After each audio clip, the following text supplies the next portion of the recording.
हमने हेल्स पैराडाइज के last season में देखा था कि सागिरी और उसके साथियों को अब पता चल चुका होता है कि एलिक्सिर ऑफ लाइफ एग्जिस्ट ही नहीं करती।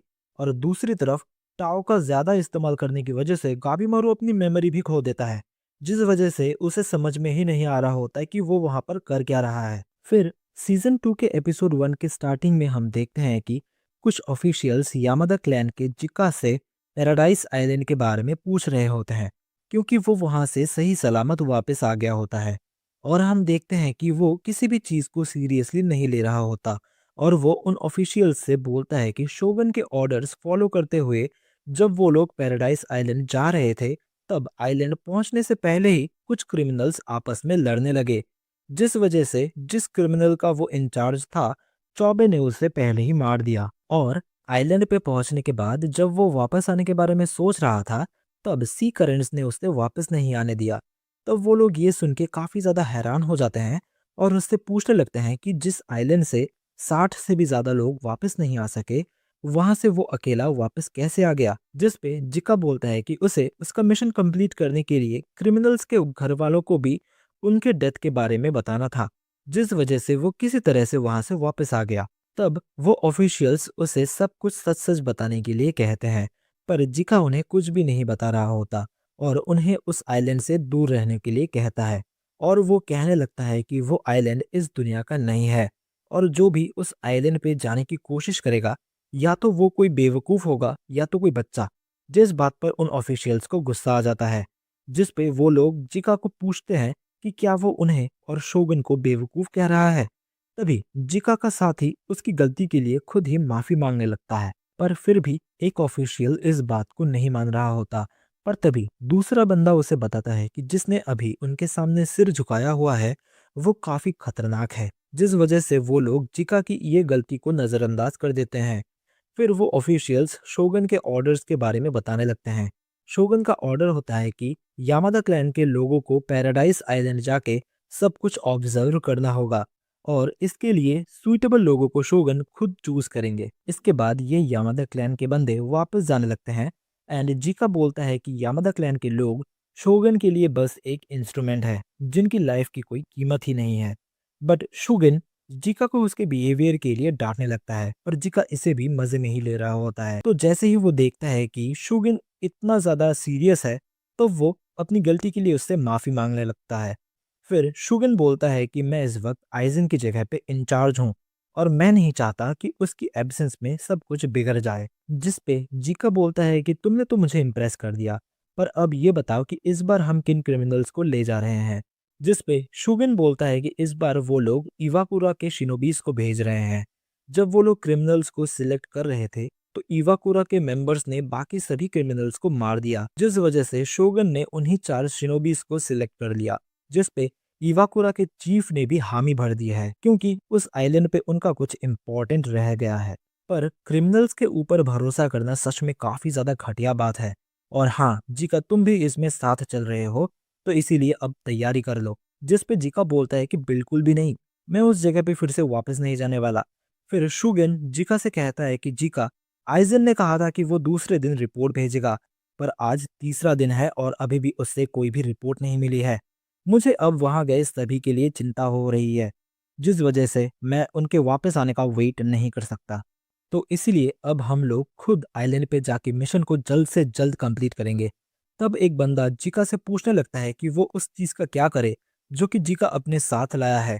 तब हम देखते हैं कि जिका अपने साथ पैराडाइज आइलैंड का एक मॉन्स्टर मार के अपने साथ लेकर आया होता है, ताकि वो सबको दिखा सके कि वो आइलैंड कितना ज्यादा खतरनाक है। पर उसे उस मॉन्स्टर को दिखाने का मौका ही नहीं मिलता, इसलिए वो उसे अब ठिकाने लगाने की बात करता है। तब हमें पता चलता है कि शुगन भी लाइफ की वेव्स को महसूस कर सकता है, जिससे उसे समझ में आ जाता है कि वो मॉन्स्टर पूरी तरह से मर गया है।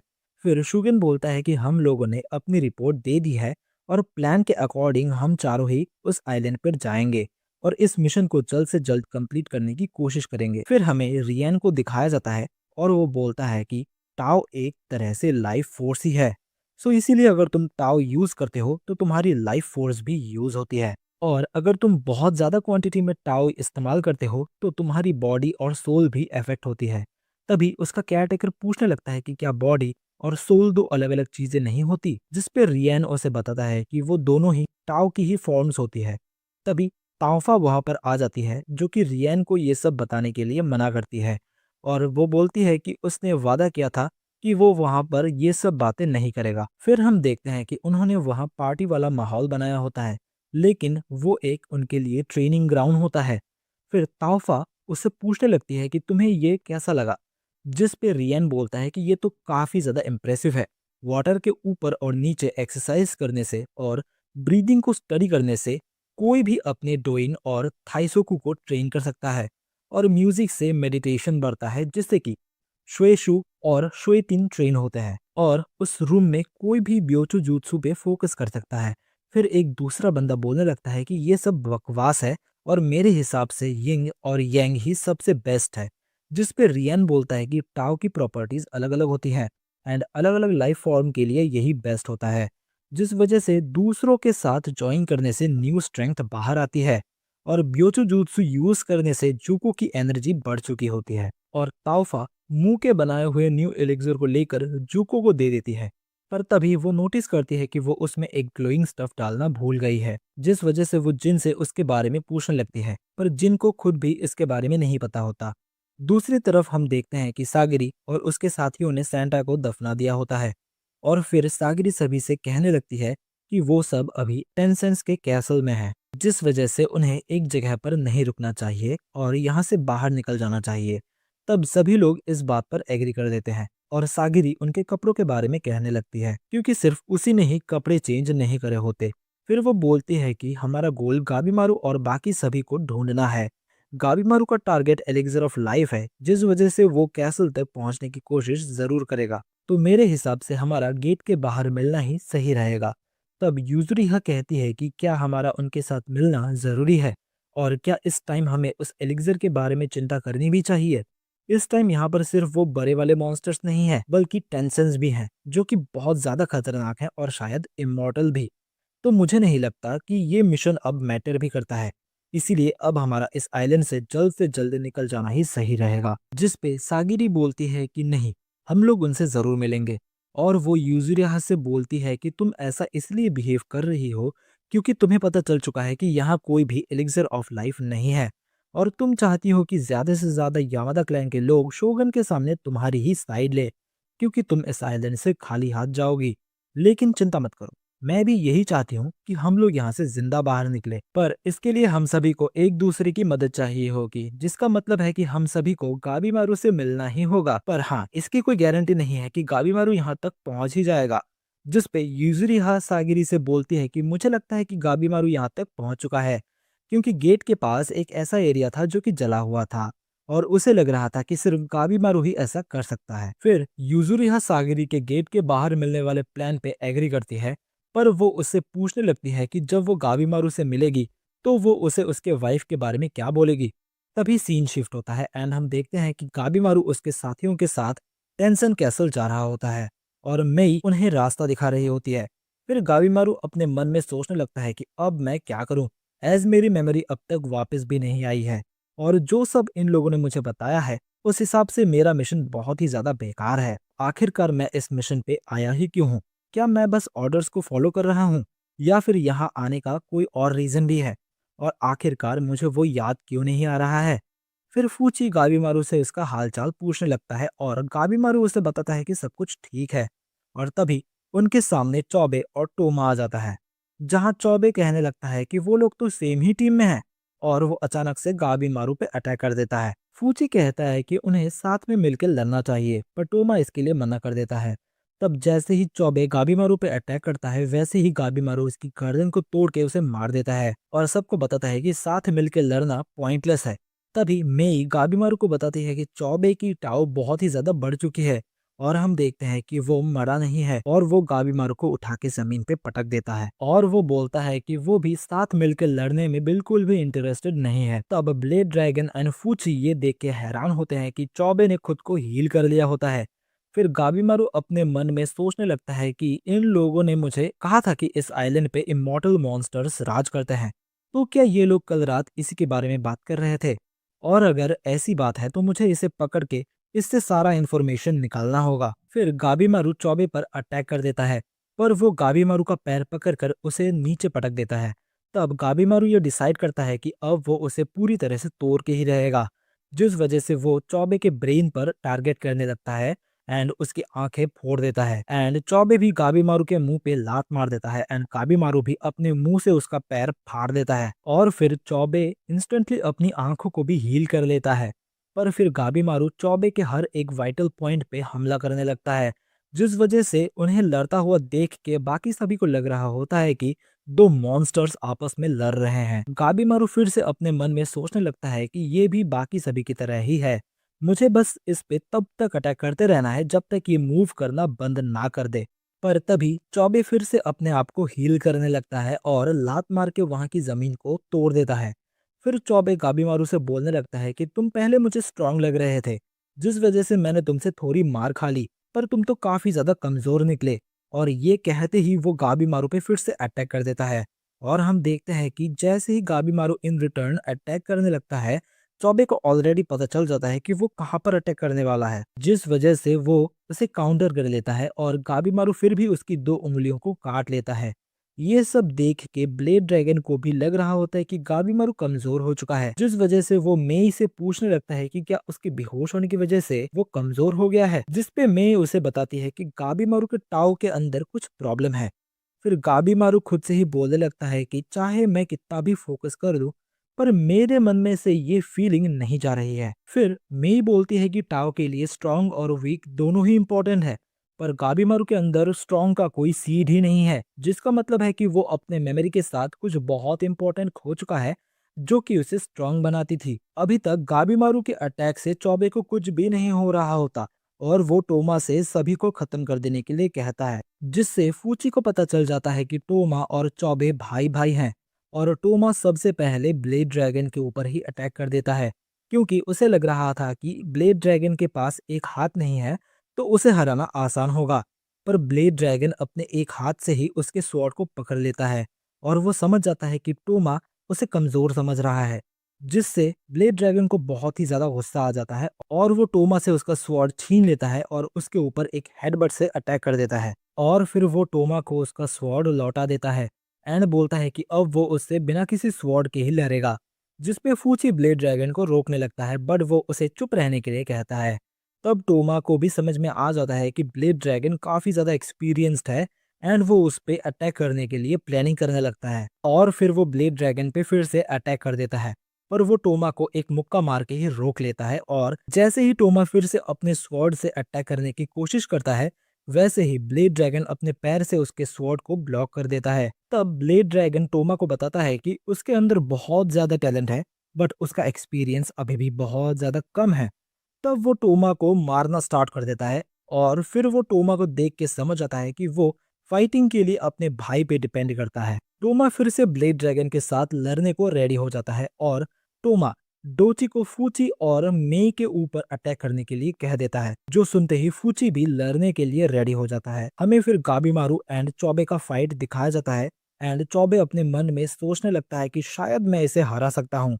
टाओ की वजह से मैं इस निंजा का हर एक मूवमेंट देख सकता हूँ और मैं बहुत ही जल्द खुद को रीजनरेट भी कर सकता हूँ। फिर वो गाबीमारू पे अटैक करके उसे जमीन पे पटक देता है और गाबीमारू को भी समझ में आ जाता है कि वो बिना फोकस के नहीं जीत सकता, जिस वजह से वो अपनी अजीब सी फीलिंग को भूलने की कोशिश करता है ताकि वो हॉलो बन सके। और तभी उसे शिनोबी का रूल याद आता है कि मरने से पहले उसे एनिमी को बहुत ही ज्यादा डैमेज कर देना है, जिस वजह से वो अपने निंजुत्सु को एक्टिवेट कर लेता है और खुद को आग में जलाने लगता है। और फिर गाबीमारू अपने निंजुत्सु से चौबे पर अटैक करने लगता है और वो उसकी रीजनरेशन से भी ज्यादा तेजी से उस पर अटैक कर रहा होता है और गाबीमारू खुद के साथ चौबे को जलाने लगता है, जिसपे वो गाबीमारू से पूछने लगता है कि क्या वो उसे मारने के लिए खुद को भी मार देगा, जिसपे गाबीमारू बोलता है कि मुझे इससे कोई फर्क नहीं पड़ता। फिर चौबे डिसाइड करता है कि वो अब अपने अंदर के पूरे टाव को रिलीज कर देगा एंड वो एक मॉन्स्टर में ट्रांसफॉर्म हो जाता है। और दूसरी तरफ फूची ने भी डोजी को हरा दिया होता है एंड सभी लोग चौबे का ट्रांसफॉर्मेशन देखकर हैरान हो जाते हैं एंड यहीं पे ये एपिसोड खत्म हो जाता है। लास्ट एपिसोड के एंड में हमने देखा था कि आजा खुद को एक मॉन्स्टर में ट्रांसफॉर्म कर लेता है एंड अब वो गाबीमारू पे अपने टेंटिकल से अटैक करने लगता है, जिसे डॉज करके गाबिमारू अपने निंजुत्सु का यूज करके आजा के ऊपर एक फायर टोर्नेडो से अटैक करता है, बट आजा भी इस अटैक को इजीली ब्लॉक कर देता है और अपने टेंटिकल्स से वो फिर से गाबिमारू पे अटैक करने लगता है। पर गाबिमारू भी नहीं रुकता और अपने निंजुत्सु से वो आजा पे अटैक किए जा रहा था, जिससे देख के बाकी सभी लोग शॉक हो जाते हैं कि ये दोनों किस लेवल पे फाइट कर रहे हैं। अचानक से आजा कुछ महसूस करता है एंड बोलता है कि मैं ये कहाँ पर आ गया और वो निंजा कहाँ चला गया। आज़ा को कुछ समझ में नहीं आ रहा होता, वो आखिर कहाँ आ गया, जिस वजह से उसको और भी ज़्यादा गुस्सा आ जाता है एंड उसका मॉन्स्टर फॉर्म गाबीमारू पे कंटिन्यूअसली अटैक किए जा रहा था। फिर ब्लेड ड्रैगन गाबीमारू से कहने लगता है कि तुम अपना टाओ यूज़ क्यों नहीं कर रहे? तुमने पहले भी तो उसे यूज़ किया था। जिस पे मेई बोलती है कि वो अभी टाओ यूज़ नहीं कर सकता क्योंकि अब बाकी सभी चीज़ों के साथ-साथ वो टाओ को यूज़ करना भी भूल चुका है। फिर गाबीमारू भी सोचने लगता है कि इस तरह तो वो जीत नहीं पाएगा और डिसाइड करता है कि वो फिर से अपनी फायर निंजुत्सु को यूज करेगा। गाबीमारू सोचता है कि वो अगर मर भी गया तो दूसरा कोई निंजा आके उसे रिप्लेस कर देगा, इसीलिए मरने से पहले वो आज़ा को जितना हो सके उतना डैमेज देने की कोशिश करेगा। जैसे ही गाबीमारू आज़ा पे अटैक करने के लिए आगे बढ़ने लगता है, तभी पीछे से उसकी वाइफ की शैडो उसे रोक लेती है, पर गाबीमारू को समझ नहीं आ रहा होता कि आखिर उसके साथ हो क्या रहा है। लेकिन इसके बावजूद गाबीमारू अपने निंजुत्सु का यूज करके आज़ा को मारने के लिए आगे बढ़ने लगता है, जिस पे ब्लेड ड्रैगन बोलता है कि ऐसे तो ये बंदा मारा जाएगा, आखिर ये सोच क्या रहा है। जहाँ पे फूची बोलने लगता है कि ऐसा लगता है कि ये दोनों ही भूल चुके हैं कि ये दोनों आखिर यहाँ पर आए क्यों हैं एंड अब बस ये दोनों एक दूसरे को मारना चाहते हैं। और टोमा भी ये सब देख के सोचने लगता है कि आखिर मेरा भाई ये सब क्या कर रहा है? क्या ब्लेड ड्रैगन सही बोल रहा था? क्या मेरा भाई ये सब मेरे लिए कर रहा है? और दूसरी तरफ आज़ा एकदम रेज में होता है और कंटिन्यूअसली गाबीमारू पे अटैक किए जा रहा होता है। फिर हमें आज़ा का पीओवी दिखाया जाता है, जहां हम देखते हैं कि वो ऑलमोस्ट ब्लाइंड हो चुका है और उसे बस अंधेरा दिख रहा होता है। लेकिन तभी हम देखते हैं कि टोमा आज़ा के पास आया था एंड एक टेंटिकल टोमा के पेट में घुस जाता है।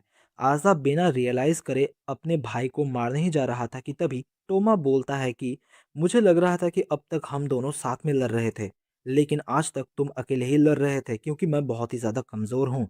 इसी टाइम पे गाबीमारू एक मौका देखता है एंड सोचता है कि वो उन दोनों को ही एक साथ ही जला देगा, जो देख के मेई उसे रोकने की कोशिश करती है एंड वो देखती है कि गाबीमारू के अंदर बिल्कुल भी टाव नहीं है और अगर वो ये अटैक करता है तो वो खुद भी मारा जाएगा। तभी हम देखते हैं कि मेई भी अपनी पावर यूज़ करती है एंड वहाँ की ज़मीन टूटने लग जाती है, जिससे गाबीमारू डिस्ट्रैक्ट हो जाता है एंड आज़ा एक गड्ढे में गिरने लगता है और वो गिरते गिरते टोमा को वेट करने के लिए कहता है। अपनी पावर यूज करने की वजह से मे भी बेहोश हो जाती है, बट ब्लेड ड्रैगन आके उसे पकड़ लेता है एंड दूसरी तरफ फूची ने भी उस मॉन्स्टर को पकड़ रखा था। फिर हम देखते हैं कि मे अचानक से एक बच्ची से टीनेजर बन चुकी थी एंड ये देख के ये दोनों ही बिल्कुल शॉक हो जाते हैं कि आखिर ये कैसे हुआ।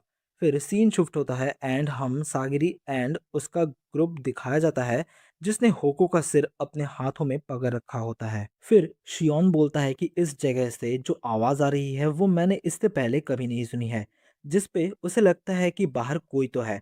फिर उज़ुरिहा सोचने लगती है कि आखिर इस आइलैंड को किसने और क्यों ही बनाया है।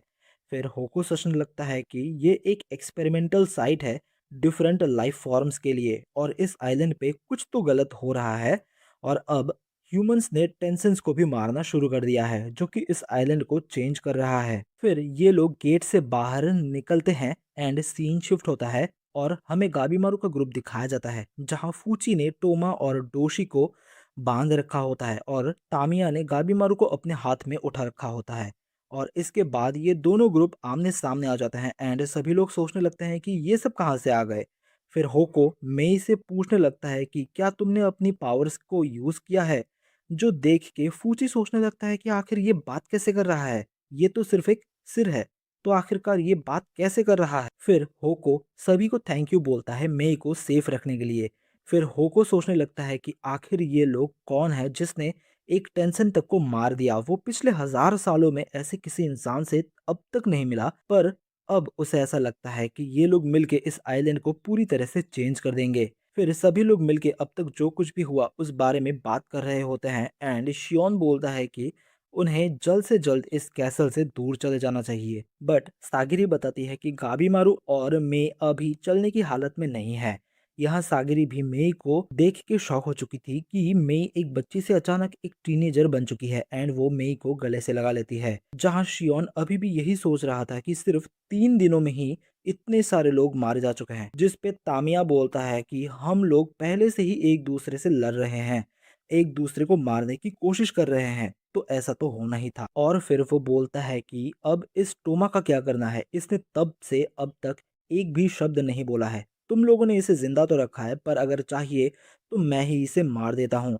जिस पे सागिरी बोलते हैं कि हमें नहीं पता कि हम आगे और कैसी चीजों से सामना करेंगे, इसीलिए वो नहीं चाहती कि अभी और कोई भी मारा जाए। एंड ये कह के वो अपनी स्वॉर्ड लेके ब्लेड ड्रैगन के सामने आ जाती है, जो देख के तामिया भी सरप्राइज हो जाता है एंड दोनों अपनी स्वॉर्ड लेके एक दूसरे के सामने लड़ने के लिए रेडी हो जाते हैं।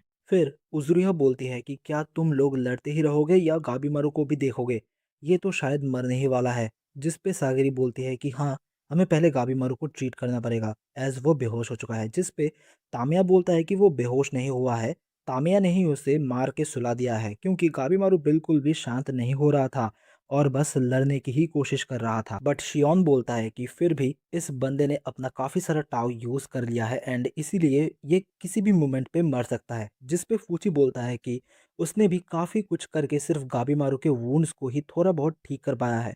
बट तभी अचानक से गाबीमारू उठ के खड़ा होने लगता है एंड सोचता है कि अभी तक तो मेरी ताकत भी वापस नहीं आई है एंड इतने सारे अजनबी मुझे घेरे हुए हैं। तभी सागिरी उससे पूछने लगती है कि अब वो कैसा महसूस कर रहा है एंड गाबीमारू बोलता है कि वो अब ठीक है। बट सागिरी गाबीमारू से पूछती है कि आखिर तुम हो कौन।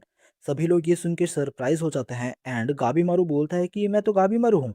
एंड नेक्स्ट मोमेंट ही शियोन और फूची गाबीमारू पे अटैक कर देते हैं एंड सागिरी बोलती है कि शायद अब उसका टाउ नॉर्मल नहीं रहा, जिसकी वजह से उसके मेमोरी में प्रॉब्लम आ रही है। जिसके बाद शियोन भी अपनी वेव्स को यूज करके नोटिस करता है कि गाबीमारू का जो सोल है वो अब बदल चुका है। बट दूसरी तरफ गाबीमारू सोच रहा होता है कि क्या मैं इस लड़की को मार दूं, पर यह लड़की मुझे ऐसे क्यों देख रही है।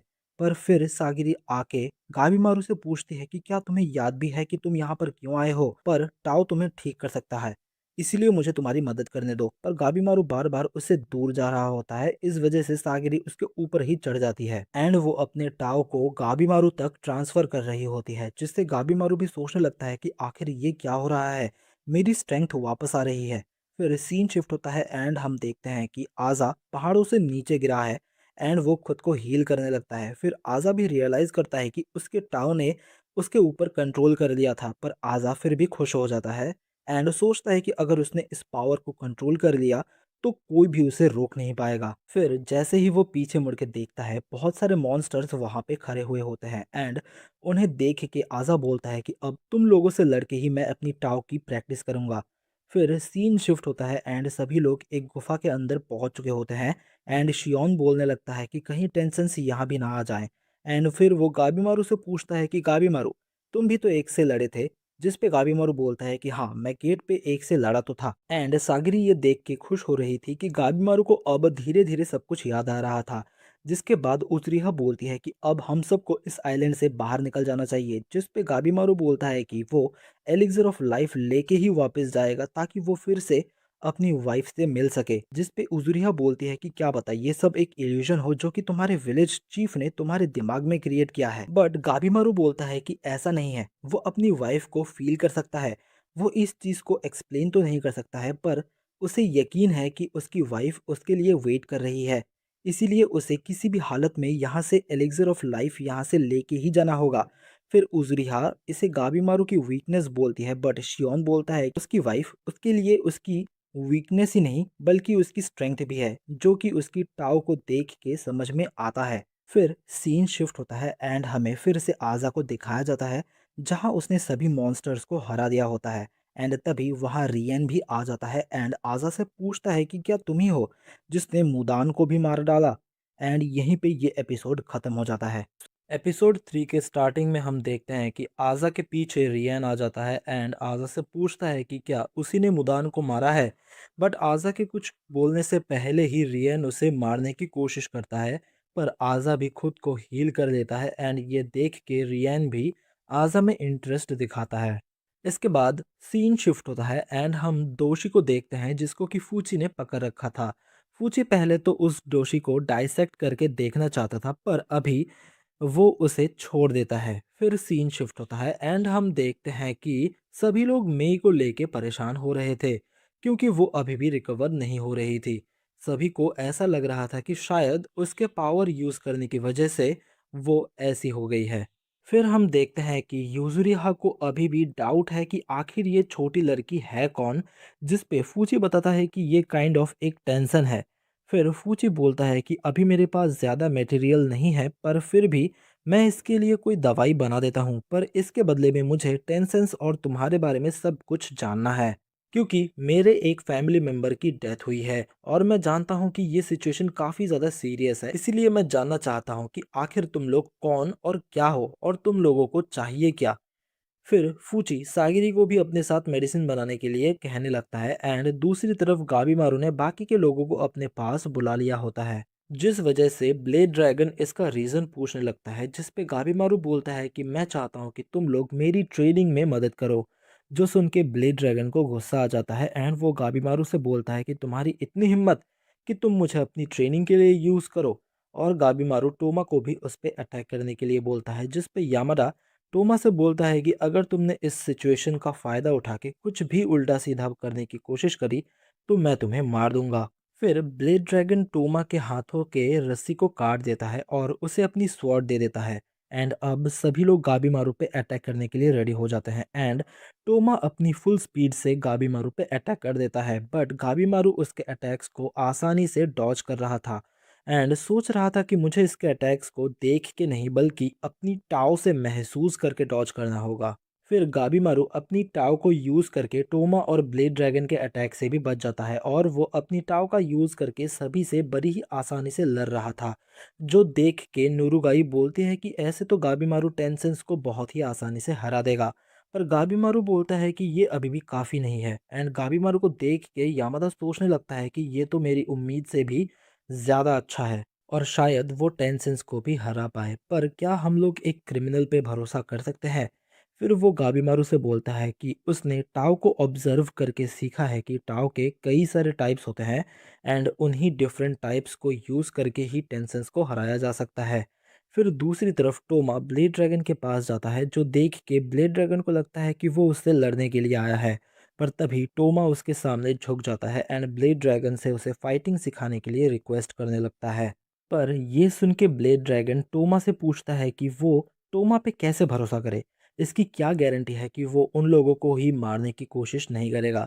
जिस पे टोमा अपने बालों को काट देता है एंड अपनी बातों की सीरियसनेस को दिखाता है, जो देख के ब्लेड ड्रैगन भी उसे सिखाने के लिए रेडी हो जाता है। बट तभी टोमा अपने मन में सोच रहा होता है कि अभी मुझे बस किसी भी तरह से ताकतवर बनना है ताकि मैं अपने भाई की मदद कर सकूं और मैं इन लोगों को तो बाद में भी मार सकता हूं। दूसरी तरफ रियन के साथ लड़के आज़ा को समझ में आ जाता है कि वो डोशी से ज़्यादा ताकतवर है एंड वो टेंसेंस में से एक है। रियन आज़ा की टाव और रीजनरेशन एबिलिटी देख के उसकी तारीफ करता है एंड बोलता है कि अब तो मुझे तुम पे स्टडी करनी ही पड़ेगी। और ये कह के ही वो टाव का यूज़ करते हुए आज़ा पे अटैक कर देता है। रियन की ताकत देख के आज़ा को समझ में आ जाता है कि वो रियन से ऐसे नहीं जीत सकता। उसे रियन के अगेंस्ट लड़ने के लिए फिर से एक मॉन्स्टर में ट्रांसफॉर्म होना पड़ेगा, पर उसे समझ में नहीं आ रहा होता है कि क्या वो अपने ऊपर कंट्रोल रख पाएगा या नहीं। बट फिर वो सोचता है कि अभी ये सब का टाइम नहीं है, अभी या तो मैं मरूंगा या तो मारूंगा। और इसके बाद आज़ा फिर से एक मॉन्स्टर में ट्रांसफॉर्म हो जाता है, जो देख के रियन भी शॉक हो जाता है। बट तभी आज़ा अपने एक टेंटिकल से अटैक करके रियन का एक हाथ काट देता है और अगले ही मोमेंट आज़ा एक दूसरा टेंटिकल रियन के पेट में घुसा देता है और उसके टुकड़े टुकड़े कर देता है। इस बात पे रियन को बिल्कुल भी यकीन नहीं हो रहा होता कि एक मॉर्टल ऐसा भी कर सकता है। और आज़ा देखता है कि रियन रीजनरेट भी नहीं हो रहा, जिस वजह से उसे लगता है कि रियन अब मर चुका है। पर तभी उसके पीछे से रियन आ जाता है और हम देखते हैं कि वहाँ पे और भी कई सारे रियन होते हैं। फिर रियन बोलता है कि अब मैं तुम्हें कैसल ले जाऊंगा ताकि मैं तुम पे और अच्छे से स्टडी कर सकूं। ये सुनते ही आज़ा फिर से रियन पे अटैक करने की कोशिश करता है, पर उसकी बॉडी अब उसकी लिमिट तक पहुंच चुकी है, जिस वजह से वो कुछ भी नहीं कर पाता। फिर रियान बोलता है कि अगर तुम ऐसा ही करते रहोगे तो मारे जाओगे, एंड ये कहते ही वो आज़ा को बेहोश कर देता है। फिर सीन शिफ्ट होता है एंड हम देखते हैं कि रियान ने आज़ा को एक बेड से बांध दिया होता है और वो देखने लगता है कि आखिर वो कहाँ पे है। तभी वहाँ पे रियान अपनी फीमेल फॉर्म में आ जाती है और आज़ा उससे पूछने लगता है कि मैं कहाँ पे हूँ और तुमने मुझे बेड से क्यों बांध रखा है। जिस पे रियान बोलता है कि अब मैं तुम पे ब्योचू जुत्सु का यूज़ करूँगी क्योंकि तुम मेरे रिसर्च के लिए बहुत ज़्यादा इम्पोर्टेंट हो। फिर दूसरी तरफ मेई सबको इस आइलैंड के बारे में बताने लगती है कि इस आइलैंड और टेंसेंस को एक सिंगल ह्यूमन ने बनाया है, जो कि मेनलैंड का एक बहुत ही बड़ा रिसर्चर था और वो इमॉर्टैलिटी पे रिसर्च कर रहा था। टाओइज्म में लोग मानते हैं कि सभी चीज़ें टाओ से कनेक्टेड होती है, एंड इस आइलैंड पे उस आदमी को समझ में आ गया था कि वो टाओ को कैसे मैनिपुलेट कर सकता है। तब उसने इस आइलैंड पे लिविंग क्रिएचर्स के टाओ को बार बार मिक्स करने की कोशिश करी ताकि वो इमॉर्टैलिटी अचीव कर सके। और इसी तरह टेंसेंस को क्रिएट किया गया था जो कि प्लांट्स और ह्यूमंस के फ्यूजन थे, जिस वजह से वो मेल और फीमेल दोनों हैं। और उन लोगों ने इन हजार सालों में अपनी टाओ को मास्टर कर लिया है, जबकि ज़्यादातर ह्यूमंस टाओ को यूज़ भी नहीं कर पाते। और इसीलिए कोई भी ह्यूमन टेंसेंस को नहीं हरा सकता, बट उन्हें हराने का बस एक ही तरीका है और वो है टाओ।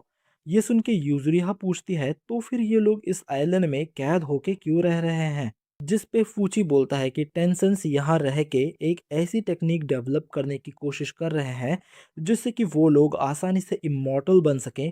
जो सुन के सागिरी पूछती है तो क्या एलिक्सिर ऑफ लाइफ सच में एग्जिस्ट करती है।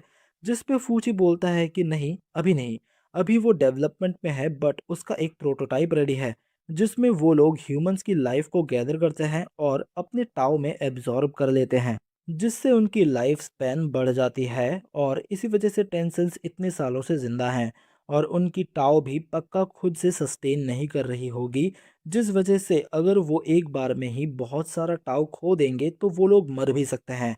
फिर यूजुरिहा पूछती है कि अगर उन लोगों ने एलिक्सर ऑफ लाइफ को कंप्लीट कर लिया तो तब वो लोग क्या करेंगे। जिस पे मई उन्हें बताती है कि शायद वो लोग ये सब ग्रैंड मास्टर शूफू की वजह से कर रहे हैं। जिस पे हमें पता चलता है कि शूफू वही इंसान है जिसने इस आइलैंड और टेंसेंस को बनाया है। फूची बताता है कि शूफू क्वेन डायनेस्टी के फर्स्ट एम्परर के लिए काम करता था। उसने इमॉर्टिलिटी अचीव करने के लिए 3000 बच्चे लिए थे और 100 क्राफ्टमैन के साथ ईस्टर्न सी में कहीं गायब हो गया। और ये बात 1000 साल पुरानी है, पर ऐसा भी हो सकता है कि वो आज भी इस आइलैंड पे कहीं पे अपनी रिसर्च कर रहा हो।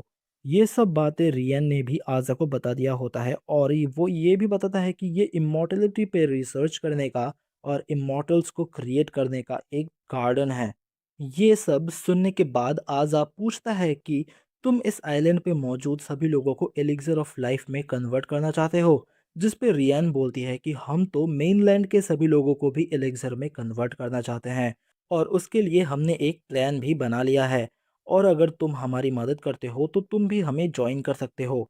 ये सुनने के बाद आज़ा सोचने लगता है कि सही चॉइस क्या होगा, क्योंकि उसे पता चल चुका है कि वो अभी रियान को नहीं हरा सकता, जिस वजह से वो अपने भाई को याद करके इसके लिए रेडी हो जाता है। दूसरी तरफ मेई अचानक से बेहोश हो जाती है और वो लोग देखते हैं कि मेई का एक हाथ ट्री में कन्वर्ट हो रहा है। ये देख के किसी को भी समझ में नहीं आ रहा होता है कि आखिर क्या हो रहा है। जिस पे मेई उन सबको बताती है कि उसकी बॉडी परफेक्ट नहीं है, जिस वजह से वो जब भी टाओ को यूज़ करती है वो ट्री में कन्वर्ट होती जाती है। जिस पे यूजुरिहा बोलती है कि वो बाकी के टेंसन्स की तरह खुद को हील क्यों नहीं कर लेती। जिस पे मेई बोलती है कि रियन ने उसके इस एबिलिटी को डिस्ट्रॉय कर दिया था। जिस पे सागरी उससे रियन के बारे में पूछने लगती है, जिस पे मेई बोलती है कि वो और रियन मास्टर शूफू के पहले स्टूडेंट थे, बट रियन धीरे धीरे चेंज हो गया और वो उसे नहीं रोक पाई, जिस वजह से वो वहां से भाग गई। होको भी ये सब सुनने के बाद मेई को उसकी टाव यूज करने के लिए कहता है, क्योंकि टेंसेंस दूसरे क्रिएचर्स की टाव को निकाल के खुद के लिए यूज कर सकते हैं। सागिरी इसके लिए मना कर रही होती है क्योंकि इससे होको मर सकता है, पर होको इसके लिए रेडी था। मेई भी इस चीज के लिए नहीं मान रही थी, पर होको कहता है कि उसकी मेई जैसी ही एक बेटी थी जिसे वो नहीं बचा पाया, इसीलिए वो अब किसी भी तरह से मेई को बचाना चाहता है। एंड वो मेई को उसकी टाव यूज़ करने के लिए कहता है और तब मेई होको की टाव को एब्जॉर्ब कर लेती है और वो ठीक हो जाती है। पर इस वजह से होको को जाना पड़ता है एंड इससे मेई काफ़ी ज़्यादा दुखी हो जाती है। थोड़ी देर बाद ब्लेड ड्रैगन भी वहाँ पे आ जाता है और वो मेई को पहले जैसा देख के उदास हो जाता है। तभी मेई को एहसास होता है कि और कुछ लोग इस आइलैंड पे आ चुके हैं और हम देखते हैं कि यामादा क्लैन और गाबीमारू के विलेज के कुछ लोग यहाँ पे पहुँच चुके हैं एंड यहीं पे ये एपिसोड ख़त्म हो जाता है। एपिसोड 4 के स्टार्टिंग में हमें शोगन और कुछ ऑफिशियल्स को दिखाया जाता है जहां वो लोग डिस्कस कर रहे थे कि उन लोगों ने कुछ और लोगों को आइलैंड पे भेजने की तैयारी करी है क्योंकि गाबीमारू और बाकियों को उस आइलैंड पे गए 2 दिन हो चुके थे और अब तक कोई भी वहां से एलिक्सर लेके नहीं आया था।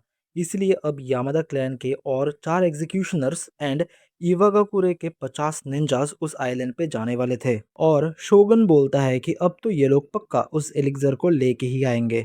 बट एक दूसरा ऑफिशियल सोच रहा होता है कि इस काम के लिए इतने सारे निंजास को भेजने की क्या ज़रूरत थी। उस निंजा विलेज के लीडर का ज़रूर कोई दूसरा मोटिव है। उसे देख के शोगन पूछता है कि क्या कोई परेशानी है, हम जल्दी ही उस आइलैंड पे पहुंच जाएंगे। जिस पे वो ऑफिशियल पूछता है कि क्या तुम लोग इतने सारे निंजास को कंट्रोल कर पाओगे। ऊपर से वो 2 एग्जीक्यूशनर्स भी अनरैंक्ड हैं। जिस पे शुगन बोलता है कि आपको चिंता करने की ज़रूरत नहीं है, वो छोटा लड़का असाइमॉन है एंड उसकी उम्र कम होने की वजह से वो अभी तक अनरैंक्ड है। बट स्किल्स के हिसाब से वो टॉप 2 स्टूडेंट्स में से एक है और वो लड़की ईसुजू है। इवन दो वो एक लड़की है बट वो फिर भी एक काफ़ी अच्छी फाइटर है और उसने शोगनेट को भी ट्रेनिंग दी है और रूल्स की वजह से इन दोनों को अभी तक कोई रैंक नहीं दी गई है और हमारे साथ जिक्का भी जा रहा है और वो कुछ हो ना हो बट काफ़ी ज़्यादा स्किल्ड है और हम बस सुपरवाइज नहीं करने वाले, हम अपने क्लैन मेंबर्स को सेफ रखने के लिए सब कुछ ट्राई करने वाले हैं। तभी आसाइमोन आके उस ऑफिशियल से पूछता है कि अगर तुम्हें डाउट है तो क्या मैं अपने स्किल्स को यूज़ करके दिखाऊं। जो सुन के ईसुजू घबरा जाती है और आसाइमोन बोलता है ये आदमी हमें यूजलेस समझ रहा है क्योंकि हम लोग अनरैंक्ड हैं और ये चीज़ मुझे काफ़ी गुस्सा दिलाती है और अगर तुम देखना चाहते हो तो मैं अभी इन सभी निंजास को अकेले ही मार सकता हूँ। जिस पे एक निंजा बोलता है कि जैसी तुम्हारी इच्छा। और ये कहते ही आसाइमोन एक निंजा पे अटैक करके उसका मास्क काट देता है बट तभी ईसुजू आसाइमोन पे अटैक करने के लिए रेडी हो जाती है और बोलती है कि इन निंजास के साथ रूड बिहेव मत करो। तभी वो निंजा अपना मास्क हटा के बोलने लगता है कि आप लोगों को ऐसे छोटी बातों पर आपस में लड़ना नहीं चाहिए। ईसुजू उसे आसाइमोन के बिहेवियर के लिए माफ़ी मांगती है बट वो निंजा बोलता है कि एक निंजा का लाइफ हमेशा उसके मास्टर को बिलोंग करता है और इस मिशन के लिए यामादास ही हमारे मास्टर हैं।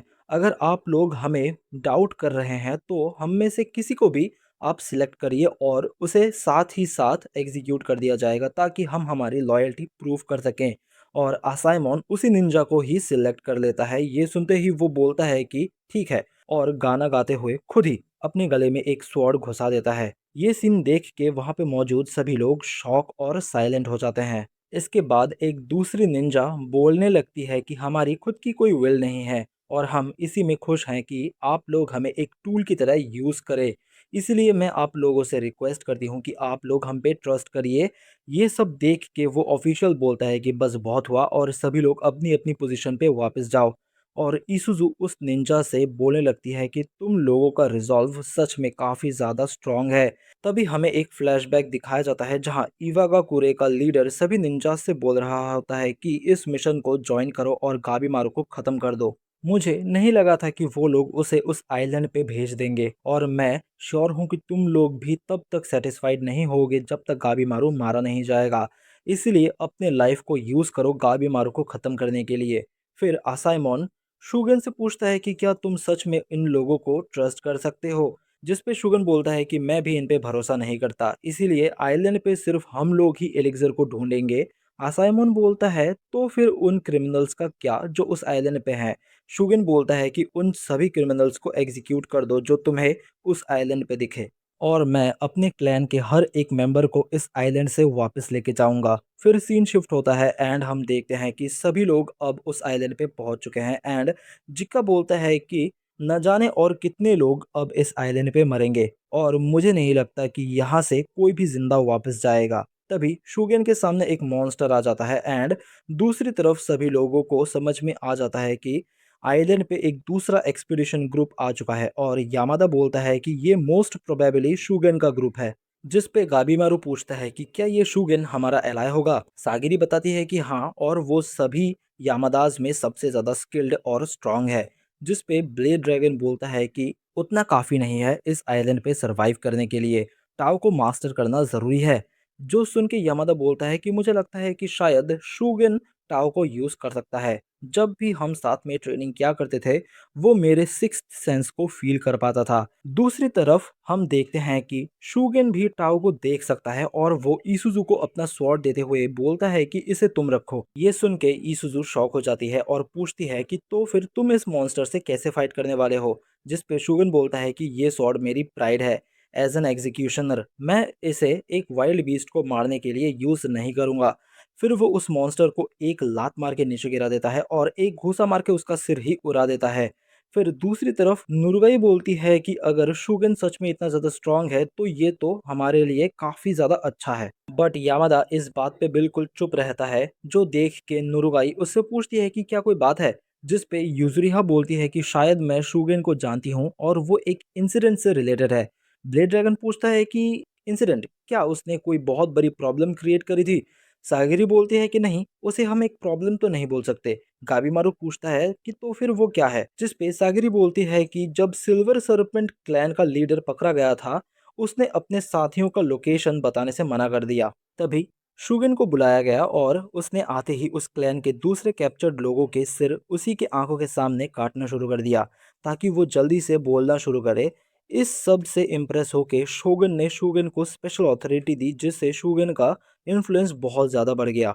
जो सुन के ब्लेड ड्रैगन बोलता है कि तो फिर वो सभी क्रिमिनल्स को मार देता है। सुनने में तो काफी कूल इंसान लगता है। सागिरी बोलने लगती है कि शोगन दिल का बहुत अच्छा है और वो अपने स्टूडेंट से काफी अच्छा बिहेव करता है। एंड सागिरी बताती है कि शोगन की ही वजह से उसे उसकी रैंक मिली थी एंड दूसरी तरफ शोगन अब तक और भी कई सारे मॉन्स्टर्स को मार चुका था। इसूजू एंड असाइमन उससे पूछते हैं कि क्या वो ठीक है। जिस पे शुगिन बोलता है कि वो ठीक है एंड कहता है कि हमारा ऑर्डर है कि हम सिर्फ ऑब्जर्व और एग्जीक्यूट करेंगे और मैं तुम लोगों का सीनियर हूँ इसलिए ये सब छोटी चीज़ें तुम मुझ पे छोड़ दो। सागिरी कहती है कि जब शुगन को यहाँ के सिचुएशन के बारे में पता चलेगा मुझे यकीन है कि वो हमारी मदद ज़रूर करेगा। जिस पे यामादा बोलता है कि नहीं, मुझे ऐसा नहीं लगता और वो बोलता है कि सागिरी अभी तुमने शुगन से रिलेटेड जो कहानी बताई वो पूरी सच्चाई नहीं है और तुम्हें पूरा सच नहीं पता। एस यामादास इस इंसिडेंट को डिस्कस करना पसंद नहीं करते। यामादा बोलता है कि उस दिन शोगन ने 20 मेंबर्स और उनकी पूरी क्लैन को खत्म कर दिया था। सागरी बोलती है कि हाँ, मैंने भी तो वही बोला, 20 मेंबर्स। यामादा बोलता है कि नहीं, तुम समझ नहीं रही। उस दिन उसने 20 मेंबर्स और उनसे रिलेटेड सभी, यानी कि उनके फैमिली मेंबर्स, रिलेटिव्स, बच्चे, बूढ़े सभी को मार दिया था। जो सब देख के उस क्लैन का लीडर रोते हुए पूछने लगता है कि क्या तुम्हारा उन बच्चों को मारना भी जरूरी था, उन बच्चों ने क्या किया था। जिस पे शुगन बोलता है कि इवन दो ये पेनफुल है बट ये करना जरूरी था। अगर मैं सिर्फ तुम लोगों को एग्जीक्यूट करता और तुम्हारे फैमिली मेम्बर्स को नहीं तो फ्यूचर में वही लोग फिर से तुम्हारा बिजनेस कंटिन्यू करते। और फिर वो भी रोते हुए बोलता है कि मैं प्रे करता हूँ कि तुम लोग अपनी नेक्स्ट लाइफ में अच्छे इंसान बन के वापस आओगे। और इतना कहते ही वो उस क्लैन लीडर को भी एग्जीक्यूट कर देता है। यामादा कहता है कि मुझे वो एज ए सामुराई पसंद है और वो एक दोस्त भी है, पर मुझे नहीं लगता कि वो इस आइलैंड पे मौजूद किसी भी क्रिमिनल के साथ कोऑपरेट करेगा या उन्हें जिंदा छोड़ देगा। और मुझे तो लगता है कि वो किसी यामादा क्लैन के सामुराई को भी नहीं छोड़ेगा जो कि क्रिमिनल्स के साथ मिलकर काम कर रहा है। तभी दूसरी तरफ हम देखते हैं कि शोगन को पता चल चुका है कि एजन अब नहीं रहा। और तभी हमें एक फ्लैशबैक दिखाया जाता है जहां हमें पता चलता है कि जब शूगेन छोटा था तभी उसके पेरेंट्स को मार दिया गया था और यामादा क्लैन ने उसे अपने अंडर ले लिया था। फिर एजन बोलता है कि एज एन एग्जीक्यूशनर तुम्हारी लाइफ आसान नहीं होगी और तुम्हें हर तरह के क्राइम से डील करना होगा। जिस पे शूगेन बोलता है कि जिन लोगों ने मेरे पेरेंट्स को मारा था वो लोग अभी तक पकड़े नहीं गए हैं, तो शायद एक दिन मैं खुद ही उन लोगों को एग्जीक्यूट करूंगा। और इसके बाद शुगिन एजन के अंडर ट्रेनिंग करने लगता है। फिर सीन शिफ्ट होता है एंड हम देखते हैं कि शुगिन एजन को ऐसी हालत में देख के पागलों की तरह चिल्लाने लगता है। तभी इसुजु पीछे से आके बोलती है कि मुझे पता है कि ये एक्सेप्ट करना डिफिकल्ट है, पर हमें रेडी रहना होगा क्योंकि हमें बाकियों को भी बचाना है। शूगन बोलता है कि तुम सही बोल रही हो, बट उससे पहले हमें इन्हें एक प्रॉपर रेस्ट देना चाहिए। तभी शूगन एजन के लिए प्रे करने लगता है एंड पीछे से एक निंजा सोच रही थी कि ये लोग कितने अजीब हैं। ये लोग अभी इस आइलैंड पे ये सब कर रहे हैं जहाँ किसी भी मोमेंट हम पे मॉन्स्टर्स अटैक कर सकते हैं। शायद ये आदमी है ही इतना स्ट्रांग कि इसे इस बात की कोई चिंता ही नहीं है। बट वो जिक्का को देख के सोचती है कि मैं इस आदमी को बिल्कुल भी रीड नहीं कर पा रही हूँ, और जिक्का अपने मन में सोच रहा होता है कि मुझे घर वापस जाना है। और वो निंजा सोचती है कि ये आइलैंड परफेक्ट है हमारे मिशन को कंप्लीट करने के लिए, क्योंकि सिर्फ ये अकेला आइलैंड गाबीमारू को नहीं मार सकता। तभी उनके पीछे से एक मॉन्स्टर उन पे जाल फेंकता है जो देख के सभी लोग शॉक हो जाते हैं। उसी वक्त एक दूसरा मॉन्स्टर एक सीटी बजा के और भी कई सारे मॉन्स्टर्स को वहां बुला लेता है और कहता है कि जितने पॉसिबल हो उतने लोगों को जिंदा पकड़ो। जो देख के वो निंजा हैरान हो जाती है कि ये मॉन्स्टर बात कर रहा है और सोचती है कि क्या ये दूसरे मॉन्स्टर से अलग है। जिस पे जिक्का उस मॉन्स्टर से बोलता है कि अगर तुम बात कर सकते हो तो इस सिचुएशन को हम बात करके सॉल्व कर सकते हैं। जिस पे वो मॉन्स्टर बोलता है कि मुझे उसकी ऑथोरिटी नहीं है, इसके लिए तुम्हें टेंशन से बात करनी होगी। फिर एक दूसरा मॉन्स्टर शूगन के ऊपर भी जाल फेंकने की कोशिश करता है, बट आसाइमोन और ईसुजू उस जाल को काट देते हैं। तभी वो मॉन्स्टर उन पे अटैक कर देता है एंड ईसुजू उस पे अटैक करके उसका वेपन गिरा देती है और उसका एक पैर भी काट देती है। फिर आसाइमोन स्विंग करते हुए बहुत ही ब्रूटली उस मॉन्स्टर को हरा देता है। फिर वो कैप्चर्ड निंजास भी उस जाल को काट के निकल आते हैं एंड बहुत आसानी से उस मॉन्स्टर को हरा देते हैं। सभी लोग उन मॉन्स्टर्स से फाइट कर रहे थे और शूगन अभी भी प्रेयर कर रहा था। जैसे ही शूगन की प्रेयर खत्म होती है एक मॉन्स्टर पीछे से उस पर अटैक कर देता है, बट शूगन बहुत ही आसानी से उसके टुकड़े टुकड़े कर देता है। फिर वो उठ के अपने स्वॉर्ड को डैमेज करने लगता है ताकि वो उन मॉन्स्टर्स को और भी ब्रूटली मार सके। फिर वो बात करने वाला मॉन्स्टर शूगन से लड़ने के लिए आता है एंड बोलता है कि मैं तुम्हें मार के एज ए गिफ्ट प्रेजेंट करूंगा टेंसेंस के सामने। वो मॉन्स्टर अपना अटैक प्रिपेयर करने लगता है एंड एक फ्लैश के साथ सीन चेंज होता है और वो मॉन्स्टर अब आधा जमीन के अंदर होता है। फिर शूगन उससे बोलता है कि मैं जो कुछ भी पूछूं उसका जवाब दो, वरना मैं तुम्हें और ज्यादा ब्रूटली मारूंगा। ये कह के वो उस मॉन्स्टर को फिर से काटने लगता है। जिक्का उससे रोकते हुए बोलता है कि अब हमें फिर से मेनलैंड वापस जाना चाहिए और हमने यहाँ जो कुछ भी देखा वो सब रिपोर्ट करना चाहिए। शूगन समझ जाता है कि जिक्का बस घर वापस जाना चाहता है और इसलिए उन दोनों में बहस शुरू हो जाती है। बट ईसुजू आके उन दोनों को रोक लेती है और शूगन अपने बिहेवियर के लिए जिक्का से माफी मांगता है एंड वो बोलता है कि अगर हम इस आइलैंड से खाली हाथ गए तो ये यामादा क्लैन और एजन के लिए डिसरेस्पेक्टफुल होगा, इसलिए हम इस आइलैंड पे मौजूद हर जिंदा चीज को मार देंगे और इसलिए हमें कुछ इन्फॉर्मेशन चाहिए होगा। दूसरी तरफ यामादा सभी से बोल रहा था कि हम सभी दो ग्रुप्स में डिवाइड हो जाना चाहिए। एक ग्रुप जाके एलिक्सर लेके आएगी और दूसरा ग्रुप इस आइलैंड से निकलने के लिए एक रास्ता बनाएगी। ये सुन के यूजरिया बोलती है कि तो फिर हमें सिर्फ एस्केप करने पे ध्यान देना चाहिए, बट गाबीमारू बोलता है कि नहीं, हमें एलेक्सर भी हासिल करना होगा। ब्लेड ड्रैगन पूछता है कि क्या तुम्हारे पास टेंशन से लड़ने के लिए कोई आइडिया है, जिस पे यामादा बोलता है कि टाओ के डिफरेंट एट्रीब्यूट्स होते हैं और ये एट्रीब्यूट्स एक दूसरे के अगेंस्ट वीक या स्ट्रांग होते हैं, और अगर टेंसेंस टाओ यूज करते हैं तो ये प्रिंसिपल उन पे भी लागू होता है और इन्हीं एट्रीब्यूट्स का यूज करके हम उनसे लड़ सकते हैं। जिस पे यूजरिहा बोलती है कि इसकी क्या गारंटी है, इससे अच्छा है कि हम लोग इस आइलैंड से भाग जाएं और कहीं जाके छुप जाएं। ये लोग ये सब डिस्कस कर रहे थे, तभी एक तरफ शूगन का ग्रुप इस आइलैंड में और अंदर आ रहा था और टेंसेंस का ग्रुप कोई रिचुअल परफॉर्म कर रहा था। यामादा बोलता है कि अगर तुम लोग इसमें साथ दोगे तो केव के अंदर चलो और जो कोई भी अपने अकेले रास्ते पे जाना चाहता है वो जा सकता है। बट ये बोलते ही यामादा सोचने लगता है कि शायद हमें इसके बारे में और सोचना चाहिए और मैंने कुछ ज़्यादा ही जल्दी ये सब बोल दिया। बट तभी उसके पीछे बाकी सभी वहाँ पे आ जाते हैं और वो सभी लोग एक साथ मिलके इस सिचुएशन से निकलने का डिसाइड करते हैं एंड यहीं पे ये एपिसोड खत्म हो जाता है।